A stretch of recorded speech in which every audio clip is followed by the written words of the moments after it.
Baik, Pak. Kenapa tanda tangan rektor itu dikecualikan? Kan tanda tangan rektor banyak, Pak, beredar. Nggak perlu Bapak tutup juga di berbagai ini. Saya mau coba browsing nih, ada nggak tanda tangannya rektor di dalam internet nih ya? Kenapa dikecualikan, Pak? Apa yang menjadi dasar tanda tangan itu dikecualikan? Kan kalau dipalsukan, pemalsunya bisa digugat. Apa yang menjadi dasar coba? Pertimbangan KPU kemudian mengecualikan tanda tangan itu apa? Satu kali pencet aja, Pak. Satu kali aja, pencet lagi. Sekali lagi. Tes. Ya. Baik, izin Ketua dan anggota majelis yang mulia yang kami hormati. Jadi sebagaimana yang tadi sudah disampaikan oleh rekan kami bahwa pada dasarnya hasil uji konsekuensi yang dilakukan oleh KPU, PPD KPU, kemudian melahirkan hasil uji konsekuensi berupa keputusan KPU nomor 1075 tentang penetapan informasi berupa dokumen pencalonan presiden dan wakil presiden pemilihan umum berupa salinan ijazah sebagai informasi terbuka. Jadi basicnya hasil uji konsekuensi kemudian menyatakan bahwa informasi terkait dengan ijazah pencalonan terbuka. Ya. Karena ini kaitan dengan perdebatan pasal 18 ayat 2 yang kemudian huruf B-nya itu terkait dengan pengungkapan Terbuka posisi. semuanya? Ya, terbuka. Semuanya. Terbuka semuanya dalam artian KPU kemudian memaknai pasal 18 ayat 2 yang kemudian juga mengharuskan adanya pengecualian atas pengecualian. Meskipun basicnya kalau kita lihat di Undang-Undang KIP khususnya pasal 17 huruf H angka 5 terkait dengan catatan riwayat pendidikan baik itu formal maupun non formal yang kemudian juga bisa dimaknai ijazah itu bentuk Pak, saya salah paham satu itu, Pak. Saya paham. Ini dokumen kan yang saya dikecualikan. membaca dari hasil uji konsekuensi yang dilakukan oleh KPU. Di situ dikatakan pada diktum kedua bahwa informasi publik terbuka dan dapat diakses oleh publik yang mengandung materi dikecualikan. Berarti 9 poin ini kan dikecualikan, benar kan? Ya kan? Basicnya Iya kan? dikecualikan. Maka tadi saya tanya, terbuka semua. Tadi dijawab semua. Kalau terbuka semua berarti tidak ada yang boleh ditutupi. Ternyata kan mengandung materi yang dikecualikan nih. Pertanyaan saya baru bertanya 1 poin nih dari 9 atau 2 poin. Kenapa tanda tangan rektor dan tanda tangan dekan menjadi informasi yang dikecualikan? Apa yang menjadi pertimbangan? Izin yang mulia. Jadi sebagaimana yang tadi kita sampaikan bahwa basicnya berdasarkan Undang-Undang KIP pasal 17 ayat. Emang ada, Pak, di Undang-Undang KIP terkait tanda tangan? Bukan, terkait dengan ijazah, dokumen ijazah, catatan riwayat pendidikan, baik itu formal maupun non formal, itu sebagai informasi yang dikecualikan karena menyangkut terkait dengan kapabilitas rahasia seseorang pribadi. Tapi kan Bapak harusnya mengacu ke pasal 17, pasal 18. Di situ Ya, ada dikatakan maka pejabat dari negara. itu kemudian kita mengacu pada pasal 18 ayat 2 yang menghasilkan keputusan atau uji konsekuensi ini. Betul. Jadi dokumen ijazah itu kemudian dapat dibuka oleh kepada pemohon informasi dengan catatan kita menggunakan pasal 4 Undang-Undang KIP terkait dengan hak-hak pemohon dalam memperoleh informasi. Ini ya, Bapak mengecualikan satu dokumen ijazah ini Bapak nyatakan terbuka. Tapi di situ ada materi yang akan dihitamkan. Salah satunya adalah tanda tangan rektor. Maka Bapak harus melakukan kajian. Kenapa tanda tangan rektor menjadi informasi yang dikecualikan? Terbuka. Ini terbuka mengandung materi yang dikecualikan, Iya, Bapak bilang? basicnya terbuka. Iya. Yang kemudian sebelumnya mengandung informasi yang dikecualikan. Nah, sekarang boleh diakses seluruhnya? Boleh diakses seluruhnya. Namun karena pasal 18 ayat 2. Tapi kemudian KPU juga mengasih catatan yang selanjutnya cara untuk memperoleh informasi tersebut itu hanya dapat melihat dan diketahui Pak, saja. Kalau terbuka ngapain Bapak lakukan uji konsekuensi, Pak? Uji konsekuensi itu dilakukan untuk informasi yang Bapak nyatakan dikecualikan. Baik, izin yang mulia, uji konsekuensi yang sebelumnya kita lakukan itu atas perintah Majelis KIP yang kemudian memerintahkan kita dalam persidangan untuk melakukan uji konsekuensi. Yang sebelumnya tidak dilakukan. Seandainya informasi itu Bapak nyatakan dikecualikan, kan sekarang Bapak nyatakan terbuka. Kalau terbuka nggak perlu diuji, Pak. Yang diuji itu ketika mengandung informasi yang dikecualikan. Jadi saya bingung nih. Ini yang hadir uji konsekuensi juga sampai segini banyak juga. Nih ya, saya membaca dokumen uji konsekuensi. Berarti yang akan saya temukan di sini adalah informasi yang dikecualikan oleh KPU. Kalau informasi terbuka, Bapak harusnya masukannya di DIP, bukan di sini, Pak. Siap yang mulia. Ini saya Tapi bingung nih jadinya membacanya nih. ya, Nah, sekali lagi sekarang oke, saya balik ke substansi nih. Berkas pendaftaran, saya satu-satu ya. Berkas pendaftaran termasuk salinan legalisir ijazah terakhir yang digunakan oleh calon Presiden Joko Widodo saat mendaftar sebagai pasangan calon. Ini KPU punya semua dokumennya? Berkas pendaftaran termasuk salinan legalisir ijazah terakhir yang digunakan calon Presiden Joko Widodo saat mendaftar sebagai pasangan calon tahun 2014 dan 2019 ya, dan calon presiden dan wakil presiden. Punya semua dokumennya? Ada majelis. Ada ya? Ya. Nah, ini dinyatakan terbuka kan? Ya, terbuka. Berarti semuanya bisa diakses? Bisa. Semuanya? Iya. Tidak ada yang ditutupin? Iya. Oke. Kemudian informasi mengenai pihak atau lembaga yang melakukan legalisasi terhadap ijazah tersebut. Informasi mengenai pihak atau lembaga yang melakukan legalisasi terhadap ijazah tersebut. Berarti siapa tuh? UGM. UGM kan? Perguruan tinggi ya. Berarti terbuka kan? Terbuka. Nah, yang ketiga, tanggal dan nomor agenda masuk dokumen ijazah ke KPU saat proses pendaftaran ini ada nggak? Ada, terbuka. Ada, terbuka juga. Iya. Nggak ada yang ditutupin sama sekali? Iya. Oke. Informasi dan berkas hasil verifikasi keabsahan ijazah yang dilakukan oleh KPU pada instansi terkait, sekolah atau Dirjen Dikti. Ini ada nggak informasinya? Hasil verifikasi dilakukan nggak? Kalau verifikasi faktual, karena dalam undang-undang dan dalam peraturan KPU memang tidak mewajibkan verifikasi faktual kecuali ada masukan atau tanggapan masyarakat, maka KPU tidak melakukan verifikasi faktual, hanya melakukan verifikasi administrasi. Berarti untuk pejabat publik, pejabat negara nggak wajib, Pak? Verifikasi faktual itu nggak wajib dilakukan? Berdasarkan undang-undang tidak,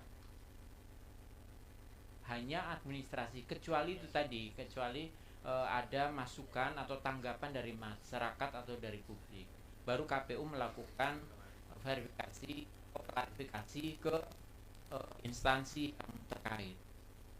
Artinya di tahun 2014 dan 2019 tidak dilakukan nih, pada saat pendaftaran sebagai presiden tidak dilakukan. Kalau verifikasi administrasi dilakukan, tetapi Verifikasi faktual faktualnya secara tidak dilakukan. faktual tidak dilakukan.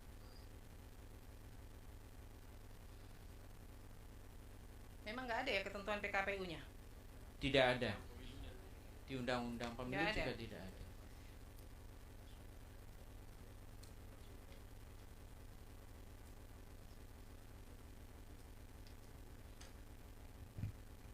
Nah, terus kenapa Pak ini nggak bisa, kalau udah terbuka semua kenapa nggak dikasih waktu mediasi? Apa yang menjadi persoalan kemudian itu tidak bisa diberikan?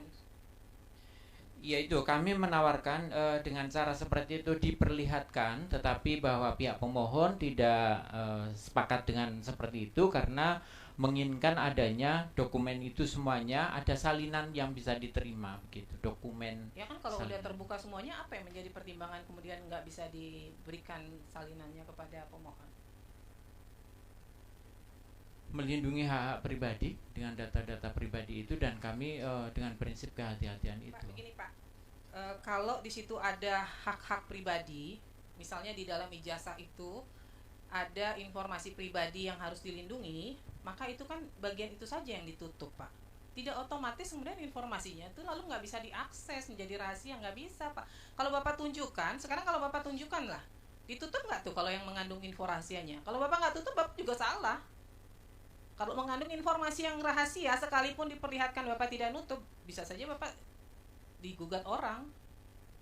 baik yang mulia. Izin kami bertanya yang mulia. Silahkan. Menurut yang mulia, ketentuan pasal 17 huruf A angka 5 itu apakah mencakup ijazah atau tidak? Pasal 17, coba baca apa Pak? Saya nggak pegang undang-undang soalnya.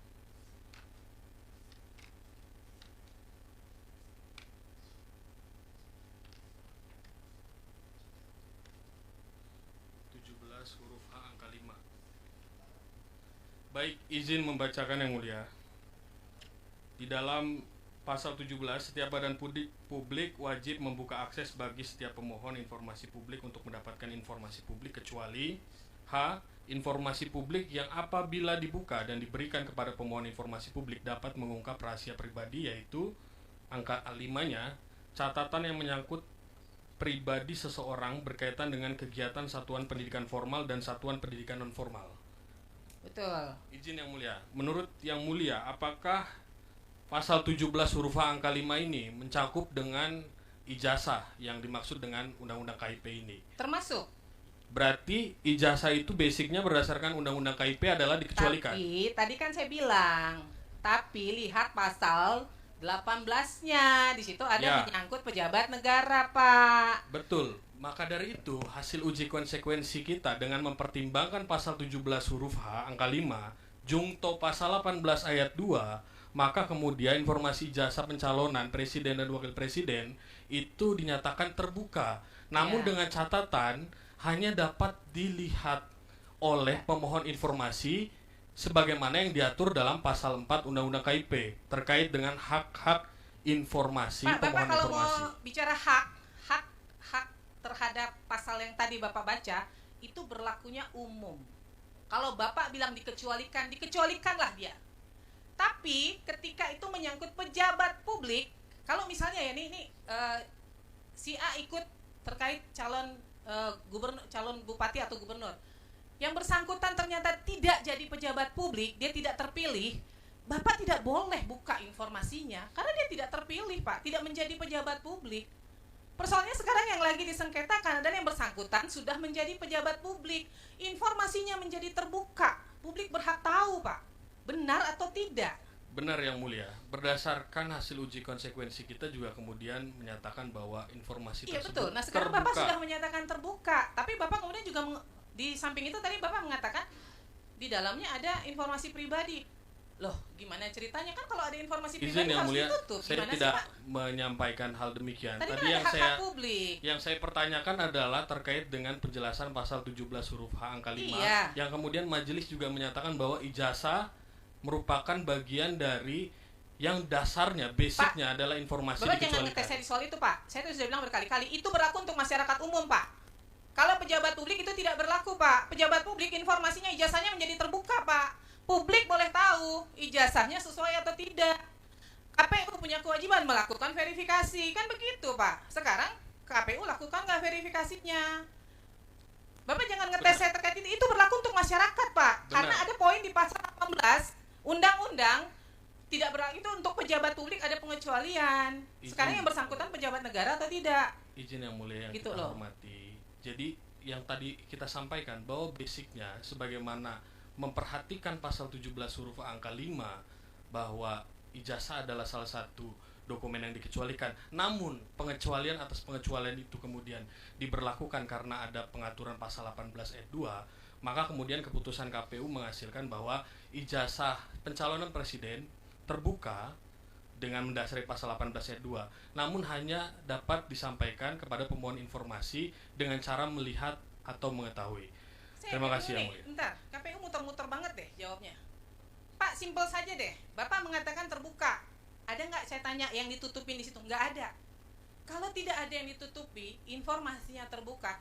Sekarang apa yang menjadi kendala kalau itu kemudian diberikan salinannya gitu loh? Itu pertanyaan saya, tolong dijawab. Apa sih yang menjadi dasar kalau salinannya yang diberi? Bapak buka akses begini, dengan Bapak berikan salinannya, toh nggak ada beda. Pemohon juga bisa lihat semuanya gitu loh. Nah kenapa kalau misalnya pemohon informasi dapatkan salinannya, apa sih yang menjadi persoalan di KPU itu apa? Itu tolong jawab saya bagian itu aja. Baik Yang Mulia, jadi sebagaimana yang kemudian tadi juga sudah disampaikan bahwa sebagai lembaga negara kita juga harus berpegang teguh pada prinsip kehati-hatian. Jadi kita juga dalam hal ini tidak hanya memperhatikan pasal 18 ayat 2, tapi juga memperhatikan pasal 17 huruf H angka 5 sebagaimana tadi yang sudah diskusikan. Izin Yang Mulia, sekali lagi begitu hasil uji konsekuensi yang kemudian dilakukan oleh KPU. Saya agak bingung ini ya. Terus terang, saya 12 tahun di KI, baru kali ini saya membingungkan sekali dengan sidang ini.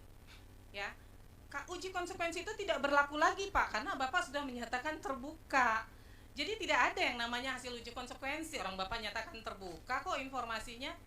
Uji konsekuensi itu hanya berlaku untuk informasi yang Bapak kecualikan. Nih kalau dalam ijazah ternyata di situ ada tanggal lahir yang Bapak nyatakan dikecualikan. Oke, Bapak lakukan uji konsekuensi bahwa di dalam ijazah Yang menyangkut tanggal lahir adalah informasi yang dikecualikan. Itulah yang tertuang di dalam uji konsekuensi. Tapi kalau Bapak tadi sudah menyatakan semuanya terbuka, nggak ada yang namanya uji konsekuensi, Pak. Maka informasi 1, 2, 3, 4 itu wajib ada di dalam daftar informasi publik DIP, menjadi informasi terbuka. Yang namanya informasi terbuka, Bapak Ibu tidak bisa menerapkan prinsip kehati-hatian. Karena dia terbuka, Pak, berarti publik bisa mengakses. Nggak ada prinsip kehati-hatian di dalam informasi terbuka. Apalagi yang mau dihati-hatikan, terbuka kok. Gitu loh, saya bingung nih. Agak bingung, udah dinyatakan terbuka, tidak ada satupun yang dikecualikan, tapi kemudian pakai prinsip kehati-hatian. Nggak apa? Saya sekian tahun di KAI, baru tadi saya bingung dengan hal seperti ini gitu loh. Silakan majelis lain kalau ada yang ingin digali dulu terkait ini. Dengan KPU menerjemahkan pemahaman itu suatu ketentuan harus secara utuh, tidak sepenggal-sepenggal. Tadi ketua sudah mengatakan kalau itu terbuka ya terbuka. Yang perlu diterjemahkan dan melihat dan mengetahui ketika misalnya pemohon itu ada tujuan, waktu surat pemohon mengatakan tujuan hanya mengetahui dan melihat. Maka ketika dia minta mengetahui dan melihat, itulah yang kita lakukan, mengetahui dan melihat, bukan pertimbangan dari sisi badan publik. Jadi dengan kata lain, pemenuhan permohonan itu pertama dilihat tujuannya, kemudian dilihat jenis dokumennya. Sepanjang jenis dokumennya itu terbuka, ya terbuka semua. Nah, kalau di bagian informasinya itu dokumen itu ada yang dikecualikan, maka itu ditambah.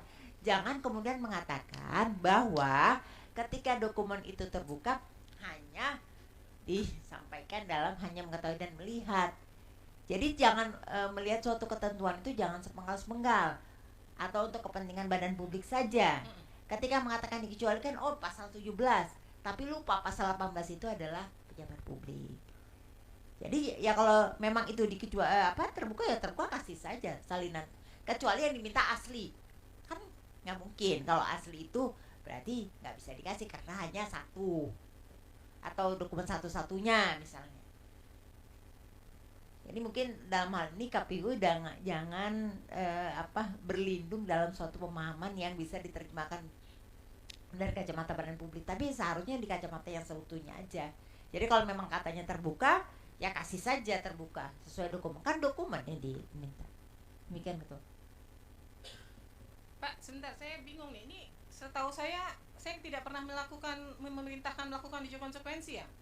Ini dari sidang sebelah kali ya? Sidang sebelah ya? Makanya saya kacau, Pak. Saya cukup kacau dengan hasil uji konsekuensi ini. Karena di catatan saya semuanya terbuka. Seharusnya kalau semuanya terbuka, saya tidak akan memerintahkan melakukan uji konsekuensi. Makanya jadi kecampur nih dengan sidang sebelah. Nah, izin ketua, meskipun ya dengan majelis sidang yang berbeda, seharusnya statementnya sama. Kalau itu dikecualikan, kecualikan. Kalau itu terbuka, terbuka. Ya udah, kalau kenapa kemudian lakukan uji konsekuensi, kemudian membawa ranah yang sidang sana, bawa ranah ke sini. Kita di sini nggak ada perintahkan itu uji konsekuensi. Kalau terbuka ya nggak perlu uji konsekuensi gitu. Lalu jangan berpandangan sendiri juga. Oh, kalau terbuka hanya bisa untuk mengetahui dan melihat. Izin yang mulia. Jadi ini bukan pandangan dari KPU juga dalam melakukan diskusi ini juga khususnya untuk uji publik ya, berdasarkan perintah dari majelis di perkara yang berbeda terkait dengan hal yang sama. Memang kita juga melibatkan pakar ya dalam hal ini yang kemudian juga membantu kita dalam mengkonstruksikan argumen-argumen yang berkaitan dengan pengelolaan data dan informasi di KPU. Jadi hasil uji konsekuensi ini sebagaimana yang dituangkan dalam keputusan ini ya menghasilkan bahwa dokumen tersebut terbuka tapi dapat diakses oleh pemohon informasi dengan cara melihat dan mengetahui. Kan logikanya Pak, uji konsekuensi itu dilakukan kalau Bapak berpendapat itu dikecualikan, dan itu Bapak mau meyakinkan kepada pertama permohonan informasi atau pada sidang sengketa. Jadi bukan karena dia analisis dulu baru menghasil oh ini ternyata terbuka, tidak. Jadi uji konsekuensi itu ketika Bapak berpendapat, badan publik berpendapat itu informasinya memang dikecualikan. Kalau dari awal memang terbuka ya nggak usah dilakukan uji konsekuensi. Izin yang mulia, memang sebagaimana yang tadi sudah kita sampaikan juga, ya informasi yang kemudian kita uji konsekuensi berdasarkan perintah majelis dalam perkara yang sebelumnya. Dan hasil uji konsekuensi itu kemudian menyatakan bahwa dokumen tersebut dalam tanda kutip terbuka, tapi Kalau hanya majelis untuk sebelumnya itu melihat kan dan mengatakan itu mengetahui. uji konsekuensi karena Badan PUL mengatakan ini informasinya dikecualikan atau tidak bisa dikasih. Lalu makanya tidak mungkin majelis mengatakan harus dilakukan uji konsekuensi kalau memang dari pihak badan publik tidak mengatakan bahwa ini informasinya dikecualikan. Baik yang mulia, terima kasih untuk masukannya. Kami menyerahkan kepada yang mulia untuk melihat baik. perkara ini. Terima kasih. Izin Bu Ketua. Ya.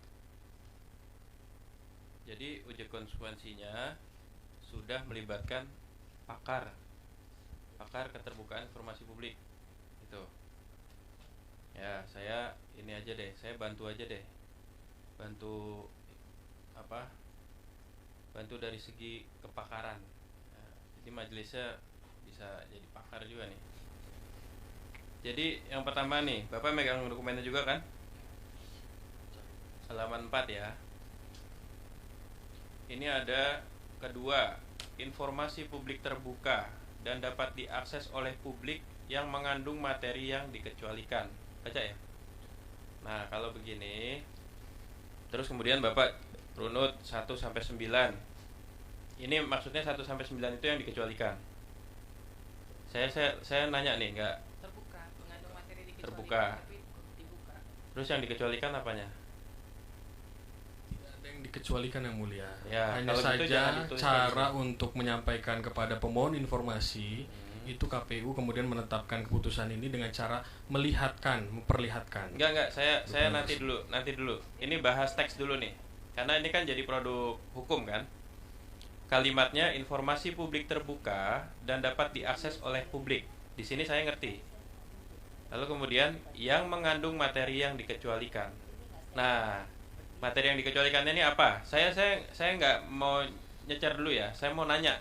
Siap yang mulia. Yang mengandung materi yang dikecualikan. Nah, yang dikecualikannya ini apa? Apakah 1 dari 9? 1 sampai 9 ini ada yang dikecualikan? Sebagaimana pertimbangan Saya nanya. hasil uji konsekuensi bahwa merujuk pada pasal 17 huruf H angka 5 Ya, terkait nanti dengan dulu. catatan pendidikan formal dan non formal. Regulasinya nanti dulu. Saya mau nanya yang teks ini dulu nih. 1, 2, 3, 4, 5, 6, 7, 8, 9. Ini 1 dari 9.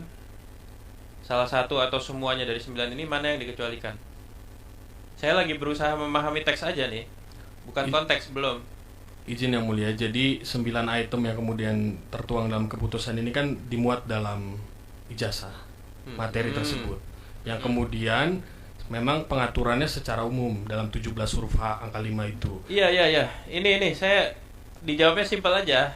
Ya. Di antara 1 sampai 9 ini yang dikecualikan yang mana? Saya cuma pengen tahu makna teksnya. Tidak ada. Terbuka semua. Terbuka semua.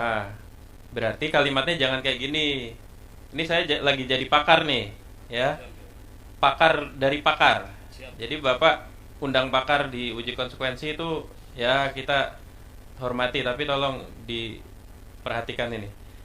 Berarti informasi publik terbuka dan dapat diakses oleh publik yang mengandung materi, gak usah pakai yang dikecualikan lagi.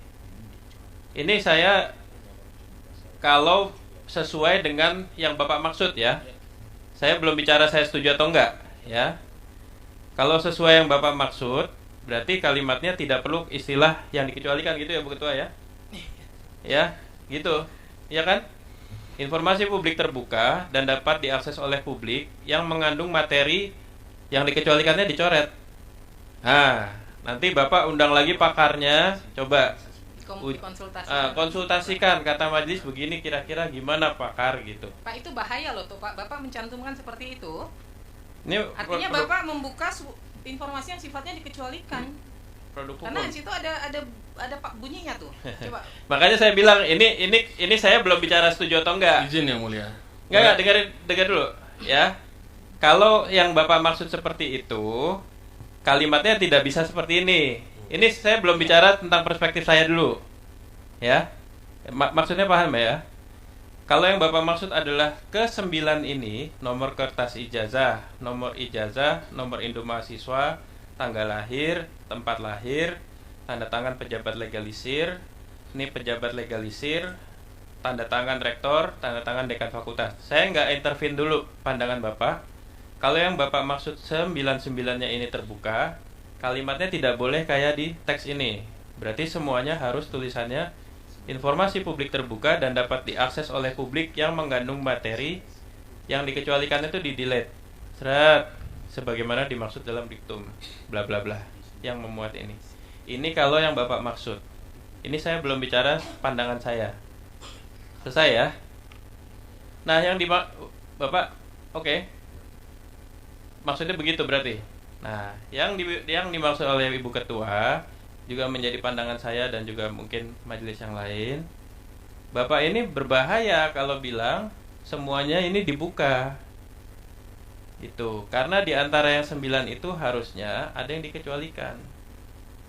Jadi Bapak undang lagi pakarnya itu. Pakarnya undang lagi, mana sih yang sebenarnya harus dikecualikan. Karena kami di majelis ini tidak punya tendensi kemana-mana kecuali acuan di regulasi kami. Cuma kalau Bapak badan publik yang punya hak untuk menolak itu tidak menggunakan secara baik dan tidak menggunakan uji konsekuensi secara kuat, ya kan, menjelaskan direct impact-nya, dampak langsungnya, indirect impact-nya, misalnya apa yang Bapak khawatirkan, atau diskursive impact-nya misalnya, dampak diskursus yang berkembang, itu terserah Bapak. Itu aja, maksud majelis itu begitu. Jadi ada nggak, saya ulang lagi, ada nggak di antara 9 ini yang mau dikecualikan? Izin yang mulia, basicnya pengecualian atas pengecualian. Jadi Bapak, karena ada gini deh, pasal Pak. 18 ayat Nyun 2 sewu ya. sebagaimana yang Nyun sewu diungkapkan. ya. Bapak kalau biasa kongres bisa ngomong umum-umum. Basicnya enggak. Ini pengadilan, Pak, tanda kutip. Di sini faktanya harus detail. Nggak bisa bicara kayak gaya di kongres. Basicnya begini, prinsipnya begini. Harus detail yang mana di antara 9. Kalau Bapak gaya kongres, Bapak lempar ke saya berarti, saya bukan tenaga ahli Bapak gitu. Ya, saya cuma kasih clue. Kalau maksud Bapak tidak ada yang dikecualikan, jangan tulis yang dikecualikan. Kita bingung. Tapi kalau ada yang dikecualikan, Bapak harus masukin itu penjelasan sehingga nanti tidak kesalahan. Kalau kami majelis nggak boleh intervene pandangan Bapak. Interpretasi itu keluarnya dari Bapak, nanti kami rangkum. Itu aja sih, ya.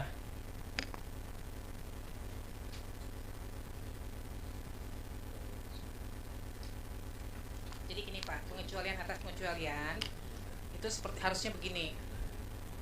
Ijazah untuk orang umum, masyarakat umum itu dikecualikan. Betul. Untuk pejabat publik, pejabat negara, dia menjadi informasi terbuka, boleh diakses, ya kan? Tetapi di dalam ijazah itu ada juga informasi yang dikecualikannya Pak. Tadi seperti tanggal lahir itu kan mengacu ke PDP. PDP, Undang-Undang PDP dengan jelas menyebutkan tanggal lahir dikecualikan. Maka di dalam informasi terbuka seperti ijazah itu, maka tanggal lahirnya harus ditutup karena mengandung informasi yang dikecualikan. Maka pengecualian di atas pengecualian yang boleh dibuka ya ijazahnya.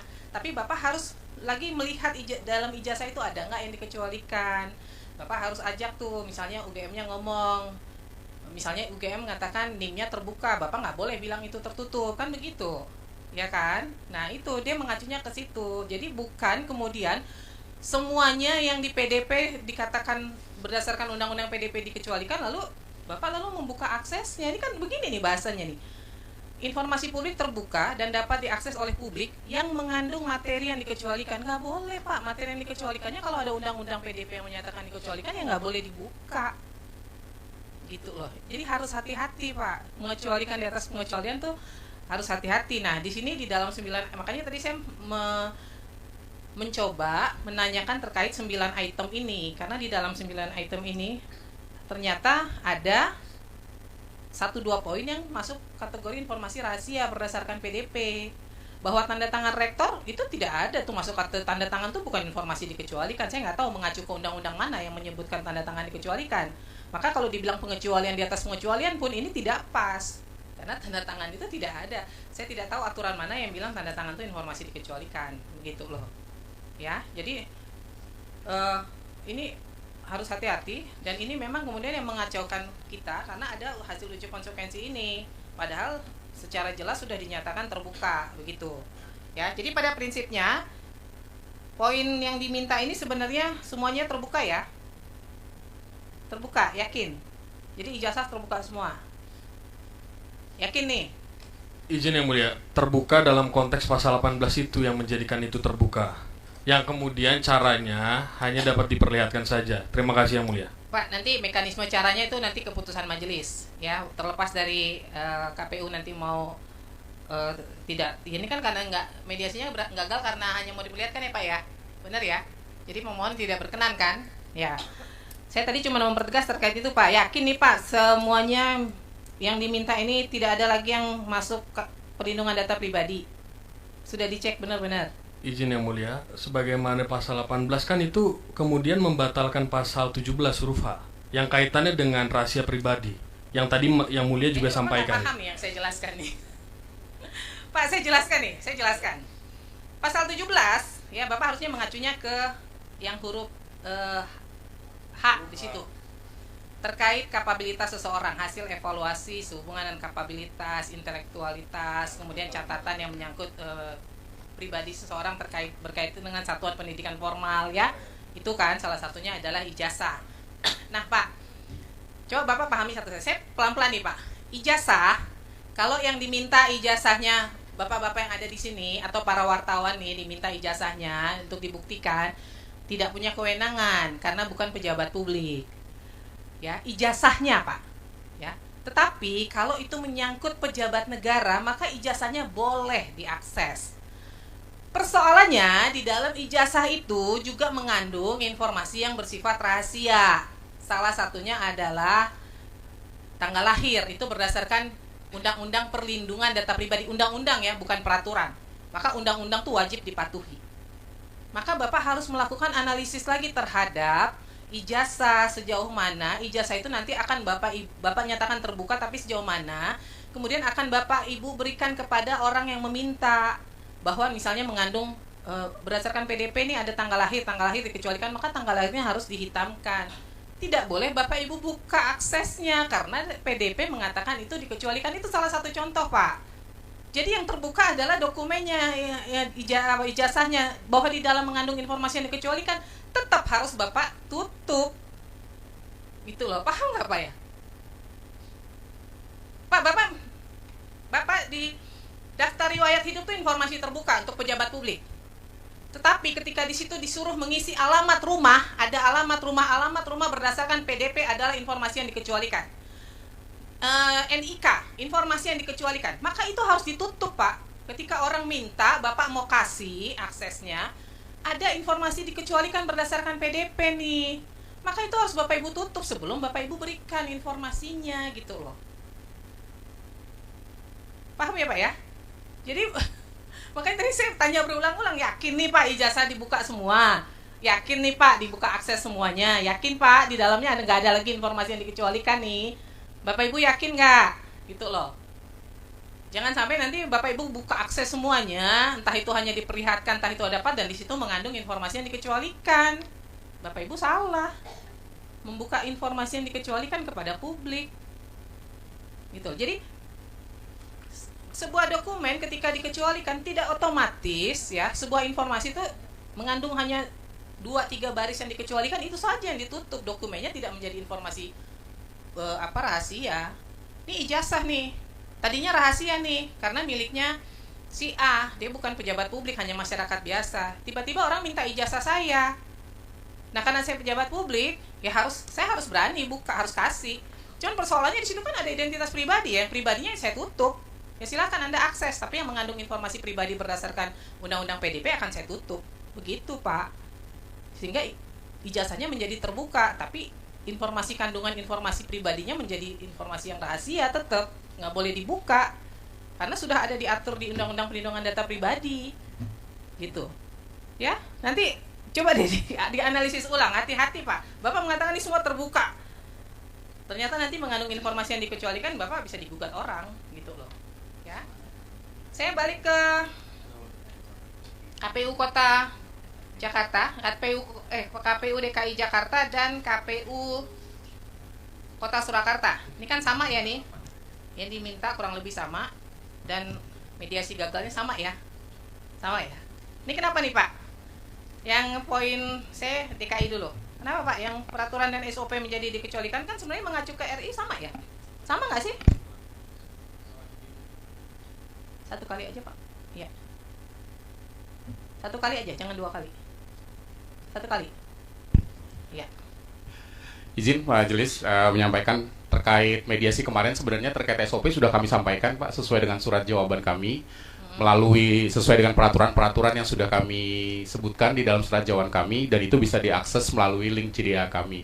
Bahkan dalam mediasi kemarin pun juga sudah kami sampaikan informasi tambahan, karena waktu itu dipertanyakan terkait bagaimana mekanisme verifikasi syarat calon, dan itu kemarin juga sudah kami sampaikan terkait keputusan 07 garing KPTS Provinsi strip 010 strip 2011 tentang pedoman teknis pemeriksaan calon gubernur dan wakil gubernur di tahun 2012, dan itu sudah kami sampaikan juga yang majelis. Pak, ini kan peraturannya yang diminta kan terkait dengan legislatif DPRD untuk DKI ya.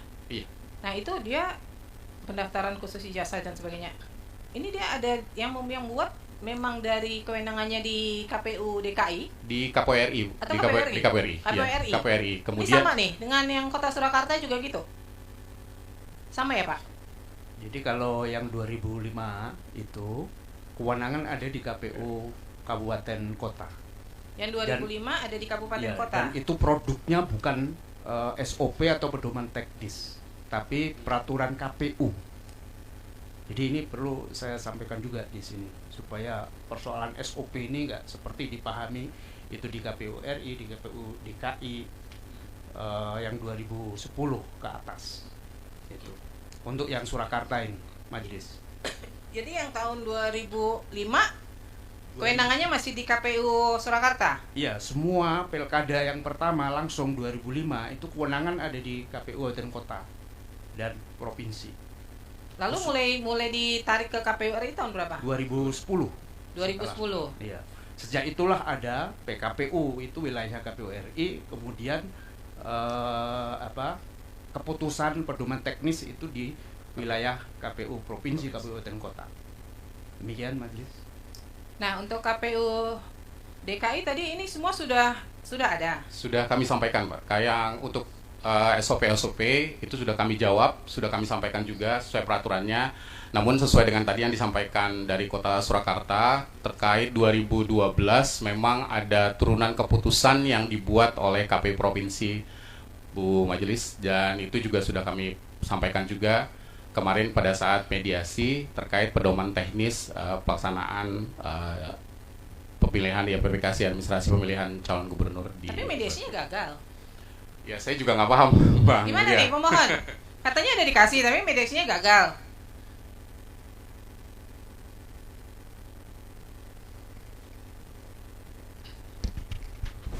Terima kasih.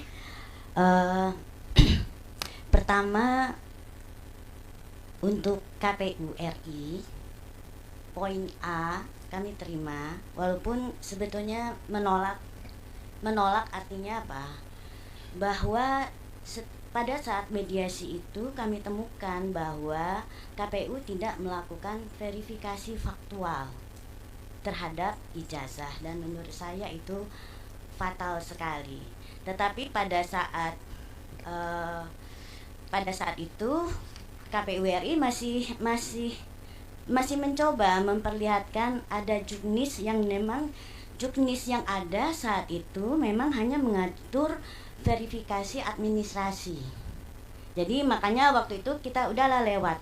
Tetapi makin ke bawah waktu KPU DKI makin parah, tidak bisa memperlihatkan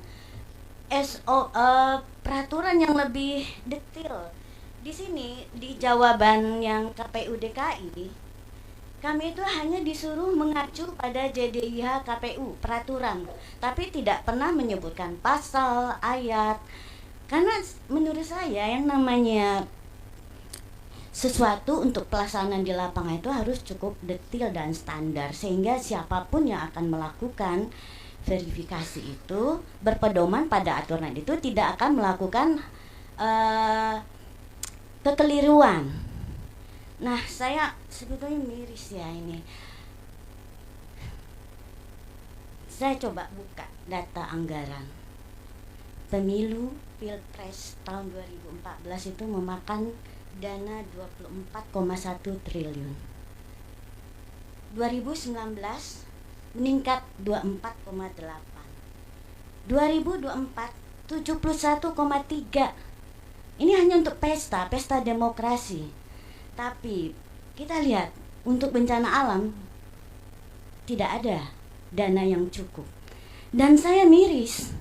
KPU itu sebegitu mewah. Penyelenggaraan demokrasi sebegitu mewah. KPU bisa membuat suatu private jet yang sangat mahal, ibaratnya private jet yang sangat mahal, canggih. Tapi SOP yang kami minta, yang itu adalah ibaratnya adalah pintu pesawat itu nggak tersedia. Gimana kita membuat itu aman, secure, bahwa hasilnya benar? Ini kan saringan utama, karena ini menunjukkan kualifikasi orang yang berhak untuk jabatan publik. Ijazah seperti ini yang diberikan kepada kami karena masyarakat menemukan kontroversi ini udah nggak ada artinya, karena bapak-bapak KPU menutup justru informasi yang menyatakan bahwa itu adalah ijazah ini valid, terverifikasi, tapi justru itu yang ditutup. Gimana? Pejabat publik itu pada saat itu melamar untuk menjadi pejabat publik bagi negara ini. Tetapi bapak-bapak KPU tidak melakukan saringan yang benar. Sehingga apa? Mungkin banyak orang-orang yang tidak memenuhi kualifikasi, memenuhi standar moral, lolos. Lalu sekarang bapak-bapak ingin menutup, tapi yang dikasih masker adalah orang-orang yang lolos itu. Biar kami tidak bisa melihat bahwa mereka tuh valid apa tidak. Ini kan ironi sekali. Kami hanya minta SOP loh, SOP verifikasi ijazah, di mana ijazah itu adalah untuk jabatan publik paling penting. Kalau orang yang kita dudukkan di sana tidak memenuhi kualifikasi, apa jadinya negara ini? Mereka lah yang akan membuat kebijakan, keputusan-keputusan penting untuk negara ini.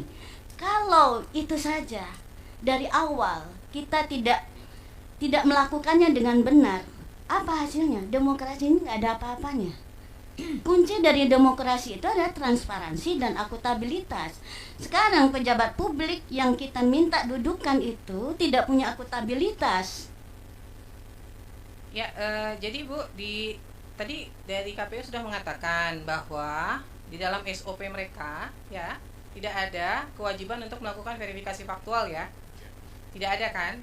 Ya, nanti silahkan saja Ibu kalau pihak pemohon sudah menerima SOP-nya, itu dianalisis, kemudian nanti dilakukan koreksi dan evaluasi nih terhadap PKPU-nya KPU gitu kan ya.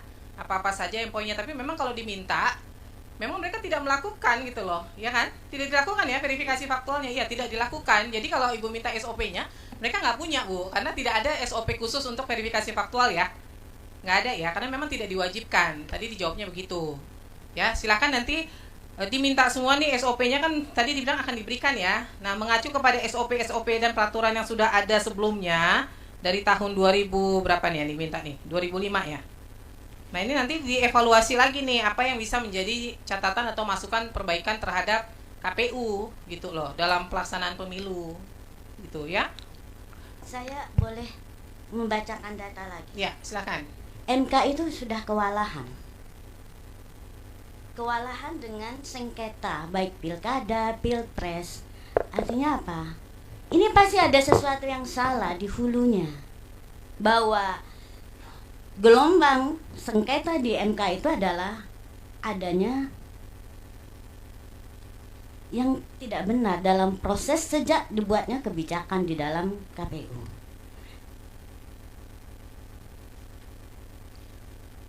Izin, Ya, silakan.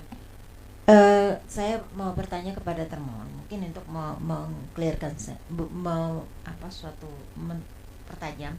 Yang diminta itu peraturan SOP verifikasi keabsahan ya. Yang ada dilakukan adalah verifikasi administratif. Benar, di SOP. Perlu diketahui, ini saya hanya membacakan menurut kamus ya. Jadi mungkin bisa diterjemahkan sama. Bahwa verifikasi administratif itu adalah proses pemeriksaan atau pembuktian kebenaran. Jadi itu bisa diterjemahkan dengan verifikasi keabsahan. Karena namanya kebenaran itu tidak harus dilakukan dengan faktual, tetapi Bapak meyakinkan. Nah, kembali lagi, mungkin kita jangan terpaku hanya kepada esensi kalimat. Ketika Bapak mengatakan itu sudah dilakukan, berarti Bapak yakin bahwa dokumen itu benar, sah. Iya.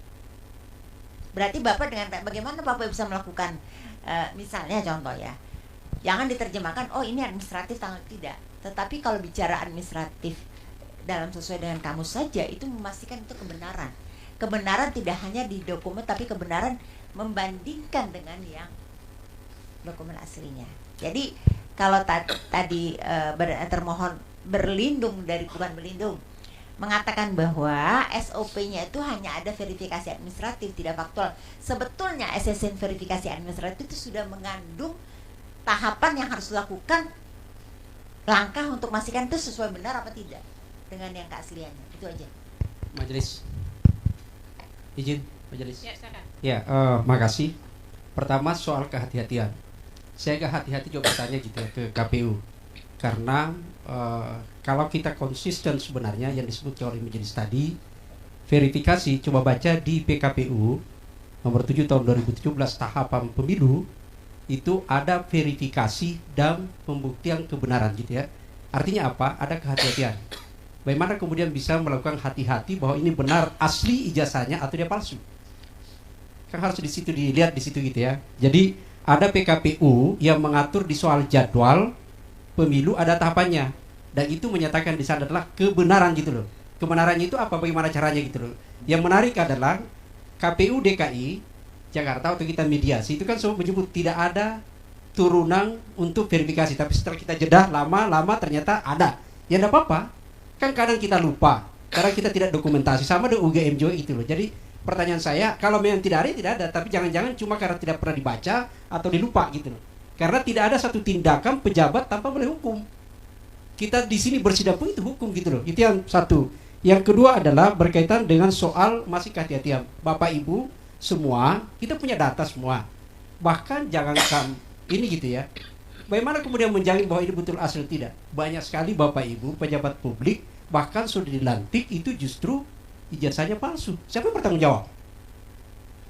Apakah itu kita hanya menyatakan bahwa itu sudah bukan masa jabatan saya? Kan tidak seperti itu. Tingkat kehati-hatian itu diletakkan pada jabatan seseorang ketika dia dimandatir ada kewenangan menyatakan bahwa ini sahih dokumen itu atau tidak. Tidak kemudian kita, oh ini opsional, dapat atau tidak? Pertanyaan saya kalau kita membaca dapat, itu adalah norma dalam hukumnya adalah dapat itu ada turunannya Pak. Bagaimana kemudian menyatakan bahwa oh ini saya tidak akan melakukan, nanti ada. Ada hal yang tidak equal dalam verifikasi majelis. Ketika itu pencalonan seseorang, kandidat perseorangan, maka verifikasi dilakukan adalah bahkan turun ke masyarakat menanyakan, benar tak Anda mendukung ini? Benar tak foto ini? Ya kan gitu. Itu kalau individual, perseorangan gitu loh. Tapi ini justru tidak. Itu satu. Yang terakhir Bapak Ibu sekalian, saya hanya bercerita di soal mediasi. Ketika dengan KPU RI, ada yang menarik tuh. Ketika kita bertanya, kami pemohon bertanya, bagaimana melakukan cek terhadap legalisasi ijazah Saudara Jokowi? Ada yang menarik di situ, dan pada saat itu capres lain adalah Pak Prabowo gitu ya. Ada yang menarik. Ketika verifikasi, hanya dinyatakan bahwa itu akan mengecek di surat legalisir ijazah yang diserahkan, apakah ada batas waktu legalisir. Ya kan? Misalnya nih, si A ternyata dilegalisir di 5 tahun lalu kemudian dinyatakan daulasa hanya berlaku di 4 tahun yang lalu, maka pada saat diserahkan tidak berlaku lagi. Hanya di situ kewenangannya. Pertanyaan saya waktu itu adalah, bagaimana kalau ternyata ada lembar dokumen fotokopi ijazah? Saya tidak menyebut asli atau palsu. Ada satu lembar nih, di dalamnya tertulis ijazah, tapi tidak ada tanggal kapan dilegalisir. Jawabannya tidak diverifikasi. Kalau begitu mendingan tidak perlu diverifikasi. Ada inkonsistensi di mana tingkat kehati-hatian KPU untuk mengecek apakah betul ini legalisasi UGM atau tidak. Belum kami berdebat pada posisi soal warna. Ini baru pada sisi sisi waktu. Yang dijawab KPU adalah kalau ada batasan waktu daluarsa maka kemudian itu bisa. Dia akan melakukan cek. Jadi ketika di jasa itu tertulis ada masa waktu, maka dia akan memverifikasi. Pertanyaan waktu itu adalah kalau ternyata di dokumen lembaran itu tidak ada sama sekali waktu, tidak dicek. Itu yang mulia. Ya. Al verifikasi. Satu kali tadi Pak, satu kali aja, satu kali tadi. Ya, dah. Ya, untuk menegaskan saja ya, persoalan verifikasi administrasi dan faktual ini yang paling fatal kenapa mediasi tidak bisa tercapai kesepakatan, karena bahkan untuk verifikasi administrasi pun meragukan dalam hal ketika salinan ijazah yang diberikan ke kami itu ditutup. Yang salah paling fatal adalah kita tidak tahu apakah salinan ijazah yang dilegalisasi itu benar dilegalisir nggak, karena kan ditutup, tidak ada tanggalnya dan kita tidak pernah tahu. Dan memang kemudian pihak KPU bilang kami tidak melakukan legalisasi faktual. Yang kami khawatirkan bahkan legalisasi administratif pun barangkali tidak valid gitu. Terima kasih. Pak, saya ke KPU. Gimana sih Cak? KPU DKI deh nggak apa-apa. Kan sama aja nih sebenarnya. Gimana Pak proses melakukan verifikasi administrasi itu seperti apa Pak yang dilakukan? Izin majelis, pada saat itu mungkin kami bukan pelaku ya, tetapi kami menyampaikan bahwa terkait pada saat pelasar itu ada pedoman yang memang mengatur terkait pedoman teknis tata cara pendaftaran yang tadi kami sampaikan, keputusan 07. Jadi kalau mohon izin kami perlihatkan. Itu belum di KPU? Belum, Pak. Belum. Ada nggak yang di KPU dulu udah, yang sebagai pelaku ya? KPU Kota Surakarta barangkali? 2005 saya udah KPU. Udah ya Pak ya? Nah Pak, proses verifikasi administrasi itu dilakukannya seperti apa Pak? Bisa dijelaskan nggak? Iya. Jadi dan itu kebijakan itu masih berlaku sampai hari ini. Oke. Jadi verifikasi administrasi itu begitu kita mendapatkan dokumen ijazah kita cek. Dan perlu kami sampaikan yang dicek itu bukan hanya kita. Jadi oleh para pihak yang dalam teknisnya itu adalah ada Pokja. Jadi ada banyak lembaga yang juga kita libatkan.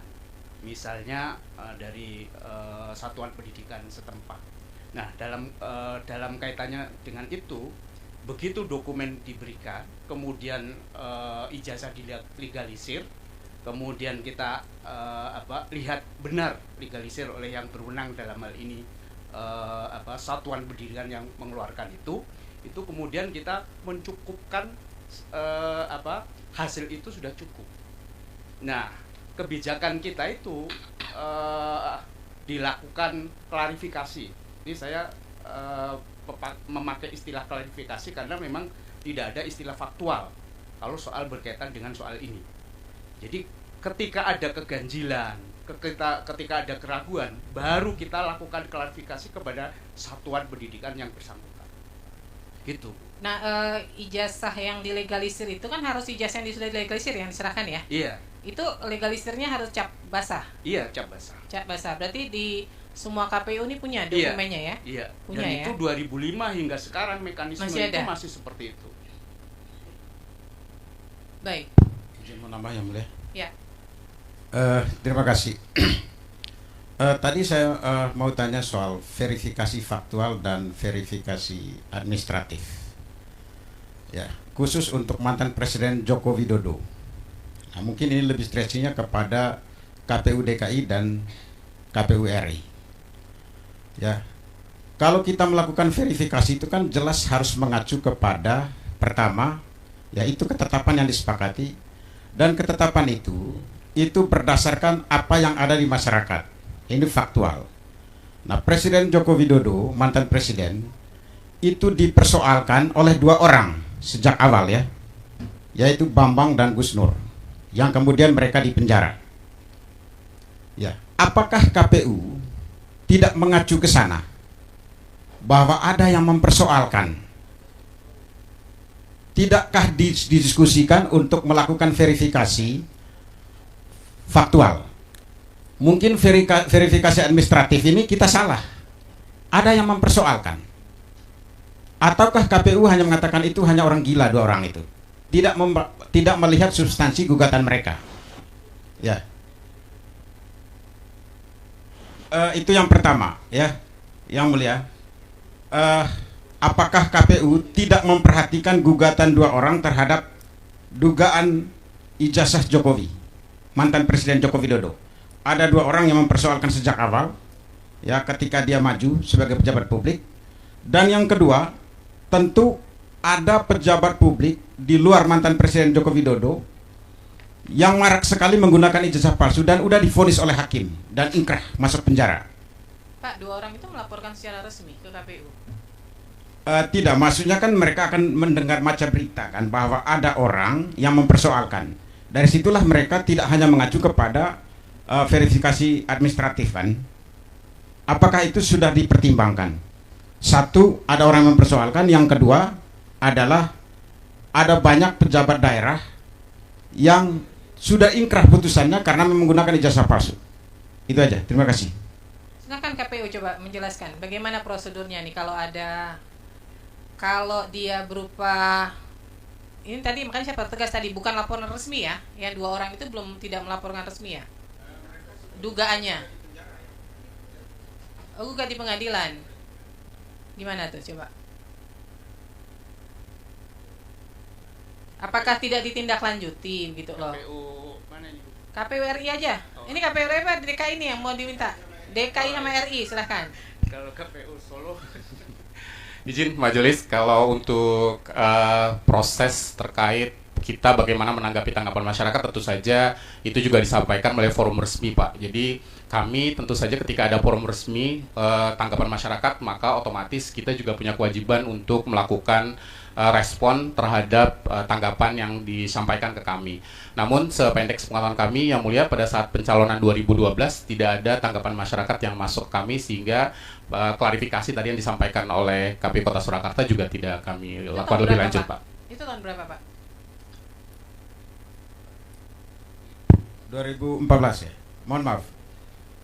Apa ukurannya saudara mengatakan bahwa tidak ada tanggapan masyarakat?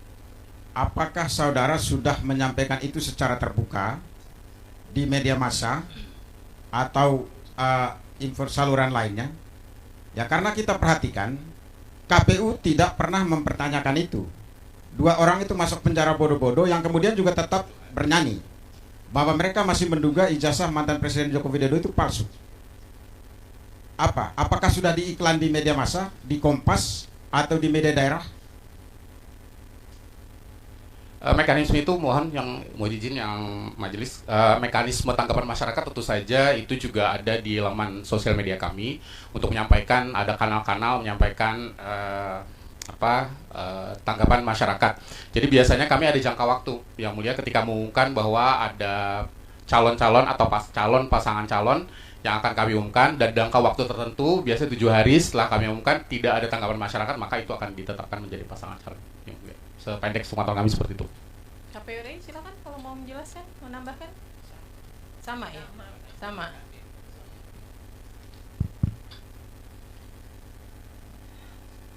Sedikit majelis. Silakan. Bisa. Ya, saya lagi-lagi ke soal kehati-hatian gitu ya. Tadi majelis bertanya apakah Bambang Tri dan siapa? Gus Nur itu melaporkan ke KPU. Beliau dalam penjara pada saat itu ketika Pilpres 2019 gitu ya. Tapi bukan di situ maksudnya. Saya ketika alasannya kehati-hatian lalu kemudian tidak membuka dokumen pada saat kami meminta, tapi kok tidak melakukan prinsip kehati-hatian berlaku pada saat melakukan verifikasi dokumen itu. Itu yang pertanyaan saya. Konsistensi itu kehati-hatian berlaku pada siapa? Melindungi satu orang kah atau untuk melindungi kepentingan publik itu? Silakan.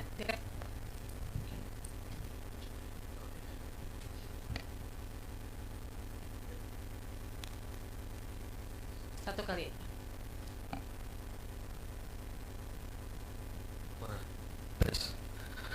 Baik, terima kasih pertanyaannya. Jadi sebagaimana yang sudah kita sampaikan sebelumnya, jadi dalam konteks kehati-hatian ini pada dasarnya ya oke, meskipun basic itu juga sebetulnya bahasa yang umum ya, bukan bahasa kongres gitu ya. Pada dasarnya memang di Undang-Undang KIP mengatur pasal 17 huruf A itu adalah ijazah itu dokumen dikecualikan. Cuman kan karena ada pasal 18 ayat 2 yang kemudian melakukan pengecualian atas pengecualian, maka kemudian itu diwajibkan kepada badan publik untuk kemudian membuka dalam posisi jabatan-jabatan publik. Jadi konteksnya di situ. Konteksnya adalah Undang-Undang KIP. Kehati-hatian dalam penerapan Undang-Undang KIP. Terima kasih. Mohon izin tanggapi ini yang mulia. Pasal 17 huruf A ya, di situ sudah di poin 5 ya, satuan pendidikan formal. Kita masuk kepada pasal 18 ayat 2 poin B ya, pejabat publik. Bagaimana orang bisa tahu bahwa itu benar-benar ijazah kalau tanda tangan rektor Anda tutup? Terkecuali misalnya ada tadi di sini aja, Pak. Ada di sini. terkecuali tadi misalnya NIK-nya tadi ya, NIK tanggal lahir. Dan itu memang ada di dalam Undang-Undang Perlindungan Data Pribadi. Tapi tanda tangan rektor Anda tutup. Bagaimana bisa tahu, kami tahu bahwa itu memang tanda tangan dari rektor UGM? Jangan-jangan hanya pakai nama UGM, tapi bukan UGM karena tanda tangan rektor Anda tutup dan yang melegalisasi. Di mana penjelasannya di sana? Dan apa akibatnya kepada orang yang punya ijazah itu kalau tanda tangan rektornya dibuka? Apakah itu masuk kepada apa akses dia ke bank atau mana? Tanda tangan rektor saya lulusan UGM. Ya, tanda tangan rektor saya bisa saya buka di mana saja, kecuali mungkin tanggal lahir saja saya sama NIK saya. Kenapa itu harus ditutup? Akan menguatkan dugaan bahwa memang KPU ini di bawah pesanan. Bukan seperti itu. Terima kasih. Ya, jadi sekarang sudah dinyatakan bahwa itu sudah dibuka ya, sudah dibuka semuanya kan. Ijazah dijadikan informasi terbuka. Walaupun saya tanda tanya juga karena itu sebenarnya ada mengecualikan berdasarkan PDP begitu loh, ya. Jadi hati-hati ketika akan membuka informasi kepada publik begitu. Nah, ini nanti kami juga ingin tahu bagaimana sih proses pengadministrasian verifikasi yang dilakukan oleh KPU RI, KPU DKI, dan apakah